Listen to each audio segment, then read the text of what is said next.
Okay, an early stage fire's broken out. You're on the scene and you've determined it's safe to attempt to extinguish it. Great.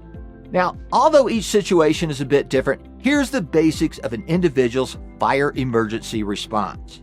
Your first step, whenever appropriate, is to sound the fire alarm and call the fire department. Think 911. You've got to then identify a safe evacuation path before you approach the fire. Don't let that fire get between you and your exit. Now, select the appropriate extinguisher. Approach the fire when you're within the effective range of the device and follow the P.A.S.S technique to attempt to put it out. I'll show you in a moment what that actually entails. If you do extinguish the fire, back away from it. It could flame up again. If the extinguisher is empty and there's no readily available replacement and the fire's still not put out, it's time to evacuate.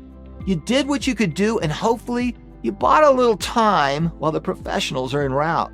Same thing applies if the fire progresses past the beginning or incipient stage. Get out. So here are the steps of the P.A.S.S technique. The letter P stands for pull the pin. Stand several feet back from the fire while holding the extinguisher in one hand. Insert your finger in the round end of the retainer pin and firmly pull. The second step is to aim the nozzle or discharge hose down towards the base of the fire. The idea is to apply the fire extinguishing media towards the material that's actually burning and not at the flames that are typically higher.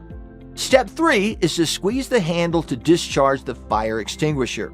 If you let go of the handle, the discharge will stop, and if you squeeze it again, it will resume, assuming that it's still got pressurized material inside. And the fourth step is to sweep the extinguisher from side to side as you slowly approach the fire. This allows you to cover all the burning material and not just where you initially point the fire extinguisher. So there it is, P.A.S.S. Pull the pin out of the handle, aim at the base of the fire, squeeze the handle, and sweep from side to side. Easy enough to practice and remember so that you don't have to worry about it when your brain is occupied with fight or flight instincts. Now listen, if you have even the slightest doubt about whether or not you can fight the fire, evacuate immediately.